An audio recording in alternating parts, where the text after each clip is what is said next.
Dravini je v 23. krogu uspelo zapustiti zadnje mesto na ligaški lestvici in se povzpeti za 2 mesti na 8. mesto, točko pred zasledovalcema iz Celja in Šmartnega.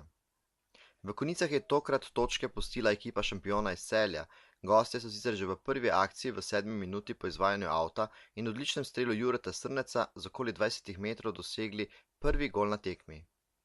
Domačini so nato prevzeli pobudo, ki se je kazala v nizu priložnosti brez zadetka. V 12. minuti iz prostega strela Januš Štante, vratar Celja Matic Šretnik zanesljiv. V 29. minuti sam v kazenskem prostoru sprečo Arment, sporno posredovanje gostujoče obrambe, sodniška piščalka ostaja nema. V 38. minuti poskus Matica Črnica, vratar Čretnik izbija. 41. minuta slabo posredovanje vratarja gostov, do žoge Januš Štante, ki ga pa sporno zaustavi vratar Čretnik, glavni sodnik Žganic ne piska ničesar. Zadnji poskus za Dravinjo v prvem polčasu v 43. minuti iz kota Črnic, Urban Čander z okoli 6 metrov preko gola. V drugem polčasu se je nadaljevala ofenziva domačinov. V 61. minuti iz prostega strela Matjaž Kek v okvir vrat, zanesljivo posredovanje vratarja Čretnika. V 64. minuti ponovno Matjaž Kek, tokrat z okoli 45 metrov, nespretno posredovanje gostujočega vratarja, rezultat je izenačen na 1:1. 2 minuti kasneje Dravinja po podaji Tadeja Gabra preko Januša Štanteta doseže še drugi gol. Pritisk domačih se je nadaljeval. V 71. minuti z roba kazenskega prostora Črnic, žoga mimo gola. 76. minuta prosti strel za domače, ponovno Matjaž Kek, tokrat vratar Čretnik zanesljiv. Zadnji 2 resni priložnosti za zadetek sta pripadli gostom. V 81. minuti iz kota Žan Horvat, Miha Goropevšek poskuša strelom, zanesljivo posredovanje domače obrambe. V sodnikovem podaljšku v 93. minuti še prosti strel z roba kazenskega prostora za goste, Žan Horvat neuspešen. Nogometašem Dravine do konca prvenstva ostajajo še 4 krogi, ki jim lahko prinesejo utrditev v sredini ligaške lestvice, še posebej, če jim uspe zadržati zmagovalni niz še v medsebojnem srečanju z ekipo iz drugega dela lestvice Belo Krajino, ter prinesi domov ali si doma priigrati kakšno točko z ekipami iz vrha lestvice.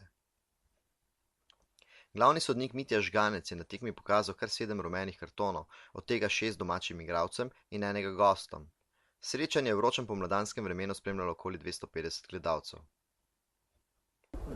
Tiste tekme niti ne bi komentiral, ker tisto je bilo določen splet okoliščin, ker smo dobili v 7 minutah 4 gole, brez 7 igralcev smo bili, tako da tisto tekmo smo takoj pozabili, nič ni vplivala negativno na igralce, hitro smo se pobrali takoj, naslednjo tekmo šli maksimalno angažirani, se zavedamo, da nas samo je zmaga vodila obstanku v ligi, tako smo premagali Šmartno, tako smo premagali Krško in tako smo premagali danes Celjane.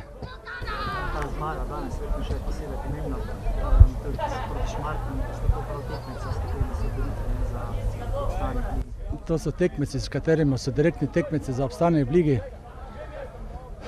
Po teh kolih, kateri so bili do zdaj odigrana, v spomladanskem delu smo jih prehiteli, pomeni, da smo do Šmartno lovili za 8 točk in Simera šampiona za 9 točk, smo pred njih, pomeni, da smo naredili ogromno delo, ampak najtežje pa nas še čaka. Ni še konec, niti približno ne. Do konca še 4 kroge, Do konca še kalkulacija, koliko točno? Ni kalkulacije, niti ne računam tega, glavnem vsako tekmo moram iti na zmago, že naslednjo proti Šenčuru v sredo. Jaz mislim, da so igralci dovolj se zavedajo, da se dovolj pripravljajo, da lahko tudi tam presenetimo. Če smo lahko doba presenetili, če smo lahko vse ekipe do sedaj enakovredno se igrali, oziroma bili boljši, potem me ni strah tudi gostovanja v Šenčuru. Vsi oni so neobremenjeni, oni so tretji na lestvici, oni so igrali v polfinalu Pokala Slovenije, nam pa vsaka točka pomeni ogromno in bomo vse dali, da bomo izvlekli iz Šenčura ugoden rezultat. Psihološko bo verjetno nekoliko lažje te zadnje tekme.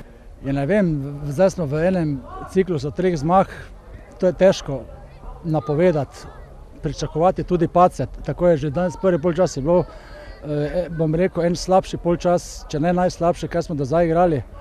Ampak hvala Bogu, zopet smo se drugi polčas pobrali, zopet so se igralci začeli zavedati, da samo s tekom, samo z borbenosti, samo z željo se lahko naredi rezultat in to so tudi v drugem polčasu naredili. Hvala. uspeh. Hvala.